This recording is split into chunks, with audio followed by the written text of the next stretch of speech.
نبی کریم علیہ الصلاۃ والسلام کی حیات طیبہ ظاہری میں ایک وقت وہ تھا کہ جب نبی کریم علیہ الصلاۃ والسلام قرآن پاک کے نزول کے ساتھ ساتھ پڑھتے. جب جبریل نبی پاک کو پڑھ کر سناتے تو نبی پاک علیہ السلام ساتھ انہی کلمات کو پڑھتے جاتے. پھر اللہ رب العالمین نے فرمایا لا تعجل بہ، اس میں آپ کو جلدی کرنے کی ضرورت نہیں. آپ کو اس بات کا اندیشہ ہوتا ہے کوئی حرف رہ نہ جائے، تو ایسے نہیں ہوگا. یہ قرآن ہم نے اتارا ہے، اس کی حفاظت ہمارے ذمے ہے. آپ کے دل میں اس کو محفوظ کر دیا جائے گا، اور جب ہم پڑھ کر جبریل پڑھ کر فارغ ہو جائے اس کے بعد آپ پڑھیں اور کوئی حرف بھولے گا نہیں آپ کو. اذا قرأنہ فاتبع قرآنہ، جب ہم قرآن پڑھ لیں یعنی جبریل پڑھے فاتبع قرآنہ، تو پھر اے حبیب پاک صلی اللہ علیہ وآلہ وسلم اس کو بعد میں پڑھیں، ساتھ نہ پڑھیں.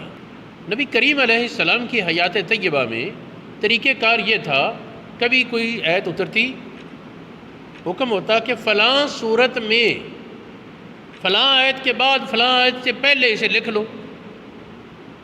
کبھی کچھ اور آیات اترتی، حکم ہوتا فلاں صورت کے آخر میں یہ آیات لکھ لو. کبھی حکم آتا، کچھ آیات اترتی، حکم آتا کہ فلاں صورت کے شروع میں یہ لکھ لو. کبھی پوری صورت اتر آتی، یہ فلاں صورت سے پہلے اور فلاں کے بعد. اب ظاہر ہے جب نزول قرآن کا دور ہے، قرآن پاک اتر رہا تھا، قرآن پاک سے پہلے جتنی آسمانی کتابیں اتری، صحیفے اترے، وہ تھے اکٹھے مجموع کی صورت میں اترتے، ترتیب لگی لگائی بنایا اس کا مرتب شدہ. قرآن پاک اس ترتیب پر آیا کہ نبی پاک صلی اللہ علیہ وآلہ وسلم آپ پر قرآن پاک اترنے کی ترتیب اور ہے اور تلاوت کی ترتیب کچھ اور ہے. یہ تلاوت کی ترتیب نبی پاک نے بتا دی، مقرر فرما دی، لیکن اترا اس ترتیب پر نہیں. قرآن پاک جس ترتیب پر ہمارے پاس لکھا ہوا ہے ہم پڑھتے ہیں، اس ترتیب پر نہیں اترا. کبھی یہ ہوتا ہے کہ تلاوت میں جو آیات بعد میں ہیں اترنے میں وہ پہلے اتری ہوتی. کئی ایسے مواقع قرآن پاک میں آتے ہیں.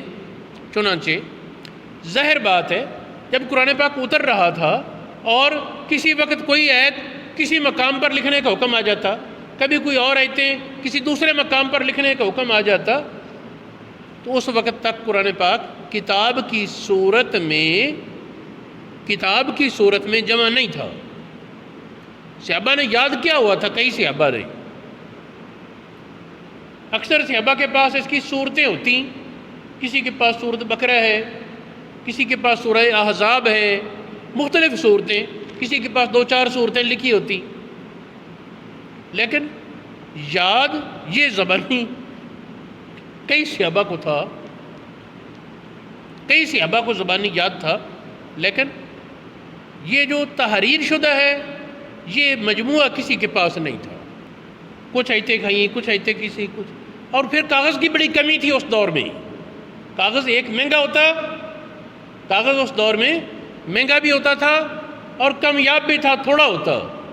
چنانچہ آیات قرآن پاک کی اترتی، نبی پاک حکم فرماتے کسی صحابی کو یہ لکھ لو.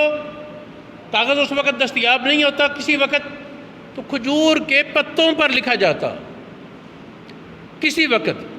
یہ آپ جانتے ہیں جانور کے کندھے کے پاس ایک چوڑی ہڈی ہوتی، بہت سارا قرآن پاک اس قسم کی ہڈیوں پر لکھا گیا، چوڑی ہڈیوں پر، درختوں کے پتوں پر، چمڑے کے ٹکڑوں پر، اور کچھ کاغذات پر بھی لکھا ہوا تھا.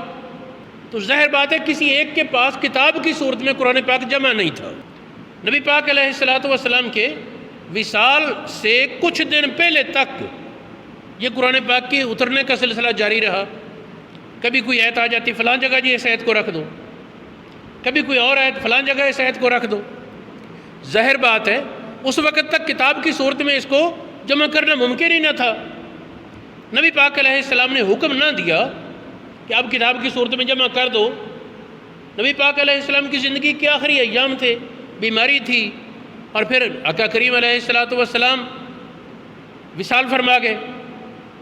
نبی پاک کے وصال کے بعد ابو بکر صدیق نے خلافت سنبھالی، اور ابو بکر صدیق کے دور میں ایک جنگ ہوئی جسے کہتے ہیں جنگ یمامہ۔ مسیلمہ کذاب جو نبوت کا جھوٹا دعوے دار تھا، یہ حضور علیہ السلام کو اللہ پاک نے خاتم النبیین بنایا۔ حضور علیہ السلام کے زمانے میں بھی کوئی دوسرا نبی نہیں، بعد میں بھی کوئی اور نبی نہیں آ سکتا نیا، تو اس نامراد نے دعویٰ کر دیا میں نبی ہوں، مسیلمہ کذاب۔ تو اس کے ساتھ جو جنگ لڑی صحابہ کرام نے، وہ اسے کہتے ہیں جنگ یمامہ۔ اس جنگ کے دوران ہمارے واقعہ یہ ہوا کہ قرآن پاک کے قراء علماء وہ قرآن پاک کی تلاوت کرتے، اور ان کی تلاوت کی آواز سن کر بھی اب کوئی تلاوت کرے تو اثر ہوتا ہے، تو جو رسول اللہ کے شاگرد تھے، تربیت یافتہ تھے، وہ جب تلاوت کرتے تو یقیناً زیادہ اثر ہوتا، تو صحابہ کرام کے ایمان میں جوش اور ولولہ پیدا ہوتا اور بڑھ چڑھ کر وہ جہاد کرتے۔ تو مسیلمہ کذاب کے ساتھیوں نے ایک مشن کے تحت، پروگرام کے تحت حفاظ قرآن کو ٹارگٹ کیا۔ انہوں نے کہا جی یہ جو قرآن پڑھنے والے لوگ ہیں نا، ان کو قتل کرو، کہ ان کی تلاوت کرنے سے، ان کے قرآن پڑھنے سے مسلمان جوش میں آتا ہے، جذبے میں آتا ہے۔ اگر یہ سارے ختم ہو گئے تو مسلمان سست ہو جائیں گے، پھر مسلمان بھڑکیں گے نہیں، نہ کوئی قرآن پڑھے گا، نہ کوئی جذبات میں آئے گا، پھر ہمارے خلاف لڑے گا کوئی جم کر۔ تو انہوں نے مسلمان قاریوں کو، علماء کو ٹارگٹ کیا، اور 700 قرآن پاک کے بڑے علماء وہ اسی ایک رات میں شہید ہوئے جنگ یمامہ کے موقع پر۔ ان شہید ہونے والوں میں حضرت عمر فاروق کے بھائی زید بن خطاب بھی تھے، اور بھی بہت سے فاضل صحابہ، بڑے بڑے علماء چوٹی کے 700 علماء وہ، اور اس طرح دوسرے بھی کافی سارے شہید ہوئے۔ جنگ ختم ہونے کے بعد یہ جنگ لڑی گئی حضرت خالد بن ولید کی قیادت میں، مسیلمہ کذاب کے خلاف خالد بن ولید کی قیادت میں جنگ لڑی گئی، اور اس فوج میں اکابر صحابہ شامل تھے، جن میں حضرت عمر فاروق بھی تھے۔ جنگ ختم ہونے کے بعد عمر فاروق نے، ظاہر ہے کہ جتنا بڑا مرضی ہو کوئی، جب ایک فوج ہے تو فوج کے سربراہ کی اجازت یا اس کی اطاعت ضروری ہے۔ عمر فاروق نے خالد بن ولید سے اجازت مانگی، اگرچہ آگے جانے کا حکم ہے آپ کو، لیکن مجھے اجازت دیں، میں حضرت ابو بکر صدیق کو ایک ضروری کام کے سلسلے میں ملنا چاہتا ہوں۔ انہوں نے کہا ٹھیک ہے جائیں آپ۔ عمر فاروق نے تیز سفر کیا، اور مدینہ شریف پہنچ کر حضرت ابو بکر صدیق رضی اللہ تعالی عنہ سے ملاقات کی، اور کہا کہ اے ابو بکر، میں نے دیکھا ہے کہ بڑی کوشش کی ہے کافروں نے قرآن پاک کے علماء کو شہید کرنے میں، تو ایسا کریں کہ قرآن پاک کو کتاب کی صورت میں جمع کرنے کا حکم دیں۔ کہ نبی پاک صلی اللہ علیہ وسلم کی حیات ظاہری میں تو مجبوری تھی نا، کبھی کوئی آیت آ جاتی یہ فلاں صورت فلاں آیت سے بعد، فلاں سے پہلے لکھ دو، تو اس دور میں تو ممکن نہ تھا قرآن پاک کو کتاب کی صورت میں جمع کرنا، لیکن اب وہ مجبوری تو نہیں، آپ حکم دیں قرآن پاک کو کتاب کی صورت میں جمع کیا جائے۔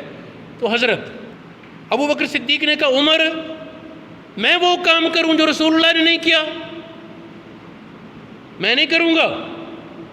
عمر فاروق نے تکرار کیا، بار بار گفتگو کرتے رہے، اور ابو بکر صدیق کو بھی پھر شرح صدر ہو گیا کہ اب اجازت ہے، شریعت کا یہی تقاضا ہے کہ نبی پاک کے وصال کے بعد، چونکہ اب نئی آیات نے تو آنا نہیں، قرآن پاک تو مکمل ہو چکا، تو اب اس کو کتاب کی صورت میں جمع کر لیا جائے۔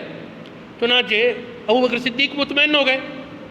پھر ابو بکر صدیق نے حضرت زید بن ثابت، انصار میں سے ایک صحابی تھے، زید بن ثابت، ان کو بلوایا، اور کہا کہ اے زید، ہم نے یہ دیکھا ہے کہ قرآن پاک کو کتاب کی صورت میں جمع کیا جائے اور یہ ڈیوٹی آپ کی لگاتے ہیں۔ انہوں نے کہا میری ڈیوٹی کس لیے، میں کہتا ہوں کرو ہی نہ جمع، نبی پاک نے نہیں کتاب کی صورت میں جمع کیا، تو وہ کام ہم کیسے کر سکتے ہیں جو رسول اللہ نے نہیں کیا؟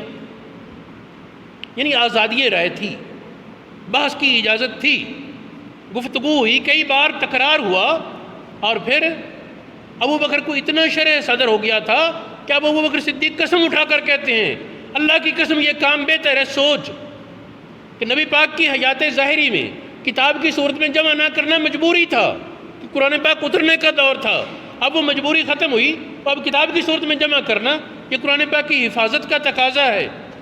اب انہوں نے کتاب کی صورت میں جب متفق ہوئے، ابو بکر صدیق نے کہا کہ ایسے کرو،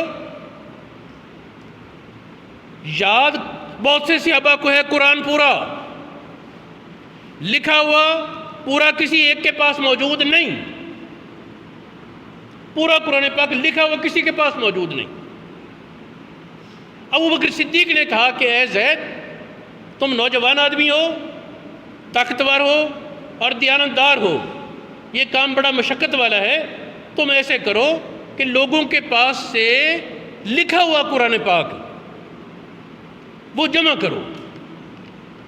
لوگوں کے پاس لکھا ہوا ہے جو قرآن، کسی کے پاس 2 آیتیں لکھی، کسی کے پاس 4، کسی کے پاس سورت، وہ لوگوں کے پاس لکھا ہوا قرآن وہ لوگوں سے لے کر، ترتیب تمہیں بھی یاد ہے، بہت سے اور صحابہ کو یاد ہے، اس ترتیب پر اس کو جمع کرو، لیکن ہر آیت لکھنے سے پہلے، ہر سورت لکھنے سے پہلے کم از کم 2 صحابہ الگ الگ وہ گواہی دیں کہ یہ قرآن ہے، رسول اللہ نے اس طرح لکھوایا ہے، 2 الگ الگ آدمی گواہی دیں تو پھر اس کو قرآن میں لکھا جائے۔ زید کہتے ہیں اگر مجھے یہ کام مجھے اتنا بھاری لگا، اتنا عظیم اور ایک بڑی ذمہ داری کا احساس ہوا، مجھے لگتا تھا کہ اگر مجھے حکم دیا جائے نا کہ ایک پہاڑ اس کو منتقل کر کے دوسری جگہ رکھ دو تو یہ آسان تھا، اور پوری امت کی ذمہ داری، قرآن پاک کی ذمہ داری ایک آدمی پر ڈال کر بڑا پریشان ہوئے۔ پھر اللہ پاک سے مدد طلب کر کے انہوں نے یہ کام شروع کیا۔ اب قرآن پاک جمع کرتے ہیں، سارا قرآن پاک مل گیا، کتاب کی صورت میں جمع کرتے گئے۔ 2 آیات قرآن پاک کی ایسی تھیں جو ایک آدمی کے پاس لکھی ہوئی ہیں، یاد کئی لوگوں کو کہ سورۃ توبہ کے آخر میں یہ آیتیں ہیں، لیکن لکھی ہوئی کسی کے پاس نہیں، صرف ایک آدمی کے پاس لکھی ہوئی ملی، اس کا نام تھا خزیمہ۔ ابو بکر صدیق کے پاس آ گئے کہ میں نے پورا مدینہ شریف کھنگال مارا، فلاں آیت، یہ جو سورۃ توبہ کی آخری آیتیں ہیں 2، لَقَدْ جَاءَكُمْ رَسُولٌ مِّنْ أَنفُسِكُمْ والی، یہ یاد بہت سے صحابہ کو ہے، لیکن تحریر صرف خزیمہ کے پاس ہے اور کسی کے پاس نہیں، کیا کریں؟ ابو بکر نے کہا آج راز کھلا کہ نبی پاک علیہ السلام نے خزیمہ کی گواہی کو 2 کے برابر کیوں کہا تھا۔ نبی پاک علیہ السلام کی حیات طیبہ میں کوئی واقعہ ہوا جس موقع پر حضور علیہ السلام نے فرمایا کہ آج کے بعد خزیمہ اکیلے کی گواہی 2 کے برابر ہے، جہاں 2 مسلمانوں کی گواہی چاہیے خزیمہ اکیلے کی گواہی 2 کے برابر مانی جائے۔ ابو بکر صدیق نے کہا آج وہ راز کھلا کہ یہ فضیلت کیوں دی گئی تھی خزیمہ کو کہ اس کے پاس اکیلے کے پاس یہ آیت لکھی ہوئی ہے، یہ آیتیں۔ خیر میرے معزز ساتھیوں، ابو بکر صدیق کے دور میں قرآن پاک کتاب کی صورت میں جمع ہوا، پھر ابو بکر صدیق کے پاس رہا۔ صدیق اکبر کی وفات کے بعد سیدنا عمر فاروق رضی اللہ تعالی عنہ کے پاس آپ نے جو کچھ بھیجا، فرمایا کہ یہ عمر کو دے دینا چیزیں، تو ان میں وہ قرآن پاک بھی تھا۔ اس کو الامام کہتے تھے کہ اگر کسی اور کے پاس کوئی نسخہ تیار کرے تو اس کو دیکھ کر، اگر کسی کے پاس تحریر اس کے خلاف ہوئی تو اس کو غلط کہا جائے گا، یہ ٹھیک ہے۔ بہت سے حافظوں نے پھر اس کو پریکٹس کیا نہ پڑا، سب نے اس کی تصدیق کی۔ خیر، عمر فاروق کا دور گزر گیا، سیدنا عثمان غنی رضی اللہ تعالی عنہ کے دور خلافت میں بخارا سمرقند اس طرف ایک علاقہ شاید آتا ہے آرمینیا نام کا ایک علاقہ، اس میں جہاد ہو رہا تھا، فوجیں موجود تھیں۔ وہاں ایک معاملہ ہوا، کچھ صحابہ آپس میں لڑ پڑے، کوئی کہتا قرآن پاک کی یہ آیت اس طرح ہے، کوئی دوسرے کہتے تم غلط کہتے ہو، قرآن پاک تو اس طرح ہے۔ اب وہ تنازع کی صورت پیدا ہو رہی ہے۔ حضرت حذیفہ اس میدان میں موجود تھے۔ یہ حذیفہ نبی پاک کے رازدار ہیں۔ حذیفہ نے لوگوں کو سمجھایا بجھایا، کہا کہ اس طریقے نہیں کرتے، قرآن پاک کا تم انکار کر کے وہ گمراہی کا اور کفر کا خطرہ ہے، اس معاملے کو چھوڑو، درست کیا ہے غلط کیا ہے، یہ میں امیر المومنین عثمان غنی کے پاس جا رہا ہوں اور ان سے کہوں گا کہ آپ کھل کر بتا دیں کہ کس نے ٹھیک پڑھا کس نے غلط، اور میرے آنے تک تنازع نہیں کرنا، جھگڑنا نہیں۔ صلح کرا کے عثمان غنی رضی اللہ تعالی عنہ کے پاس مدینہ شریف آ گئے، فوج کو وہیں چھوڑا، قیادت کسی اور کے سپرد کی۔ جنگ اگر لڑنے کی نوبت آئے کافروں کے خلاف تو اس طریقے لڑنا ہے۔ خود حذیفہ مدینہ شریف آئے، حالانکہ مدینہ شریف میں حذیفہ کا مکان موجود ہے، بیوی بچے موجود ہیں، گھر نہیں گئے، روضہ رسول پر حاضر ہوئے، صلاۃ و سلام عرض کیا۔ ابو بکر صدیق اور عمر فاروق کو سلام عرض کرنے کے بعد عثمان غنی کے پاس پہنچے۔ عثمان غنی سے کہا کہ اہل کتاب اختلاف میں پڑ گئے تھے، تم توجہ کرو، اب امت تو اختلاف میں پڑتی نظر آتی ہے کتاب اللہ کے بارے، یہ معاملہ ہوا ہے۔ مشورے میں پھر یہ طے پایا کہ حضرت ابو بکر صدیق نے جو مصحف جمع کرایا تھا، زید بن ثابت کو حکم دے کر، اور یہ نہیں کہ اکیلے زید بن ثابت ہی، حضرت علی کہا کرتے تھے قرآن پاک کو جمع کرنے میں اور قرآن پاک کی حفاظت کرنے میں امت میں سب سے زیادہ اجر ابو بکر صدیق کا ہے، تو ان کی ہمت اور کاوش سے یہ کام ہوا۔ اچھا، حضرت عثمان غنی رضی اللہ تعالی عنہ آپ نے وہ نسخہ خبر لی کہ کہاں ہے؟ ابو بکر صدیق کے پاس تھا، ان کے بعد حضرت عمر کے پاس، حضرت عمر کے وصال کے بعد وہ نسخہ حضرت عمر کی بیٹی ام المومنین حفصہ کے پاس تھا۔ حضرت عثمان غنی نے 8 جید صحابہ کو جمع کیا، قرآن پاک کتاب کی صورت میں جمع کیا جائے، یہ لکھا ہوا ہے آپ کے پاس، اس کو دیکھ دیکھ کر نقلیں تیار کرو۔ اب وہ قرآن پاک کی 8 نقلیں تیار ہوئیں۔ پھر انتظامی صوبے اس وقت 8 تھے، انتظامی صوبے 8 تھے، شام، عراق، فلاں فلاں، تو ان علاقوں میں ایک ایک نسخہ بھیجا گیا، پھر اس پر بڑی محنت کی گئی، جمع کیا گیا اس پر لوگوں کو، اور قرآن پاک کے پھر بہت سے نسخے جمع کیے گئے، تیار کیے گئے۔ اس کے بعد حکم یہ دیا کہ اس کے علاوہ جس کے پاس کوئی اور نسخہ ہے وہ تلف کر دیا جائے جمع کر کے۔ اس کی بھی بڑا راز اور بڑی حکمت تھی۔ کیا اب ایک سوال ہے، امام رازی نے یہ سوال اٹھایا اور آپ حضرات کے سامنے اس کو ڈسکس کرنا آج ایک حکمت ہے۔ امام فخر الدین رازی نے وہ آیت لکھ کر جس کو میں نے شروع میں پڑھا ہے، قرآن کو ہم نے نازل کیا، ہم ہی اس کی حفاظت کریں گے، اس آیت کا حوالہ دے کر کہتے ہیں کیا صحابہ کا ایمان نہیں تھا کہ قرآن پاک کی حفاظت اللہ پاک نے کرنی ہے؟ یقیناً تھا، تو وہ اتنا تردد کیوں انہوں نے کیا، اتنی مشقت اٹھائی اور قرآن پاک کو کتاب کی صورت میں جمع کیا، پھر لوگوں کو اس پر متفق کرنے میں اپنی پوری کردار اور کاوش کی محنت کی وجہ کیا؟ وہ کہتے ہیں خلاصہ اس بات کا جو بنتا ہے وہ یہ کہ اللہ رب العالمین بہت سے کام خود کرتا ہے، اور کرتا ہے وہ اپنے بندوں کے ہاتھوں سے۔ قرآن پاک کی حفاظت اللہ پاک نے ہی کرنی تھی، اللہ پاک ہی کرتا ہے، کر رہا ہے، کرے گا، لیکن اس حفاظت کا ذریعہ، اس حفاظت کا طریقہ امت میں سے خوش قسمت لوگ ہوتے ہیں۔ یاد رہے قرآن پاک کے حفاظت میں حفاظ کرام، قرآن پاک کے حافظ، ان کا بہت بڑا کردار ہے۔ لیکن کوئی یہ نہ سوچے کہ اس کا احسان ہے قرآن پر، یہ اللہ پاک کا احسان ہے کہ اس نے تمہیں قرآن پاک کی خدمت کے لیے چنا۔ علماء، مفسرین، محققین، ان کو اللہ رب العالمین نے قرآن کے معنی کی حفاظت کا شرف دیا۔ کوئی یہ نہ سوچے میں نہ کرتا تو کچھ نہ ہوتا، تو نہ ہوتا اللہ پاک کسی اور کو لے آتا، وہ نہ ہوتا کسی اور سے لے لیتا۔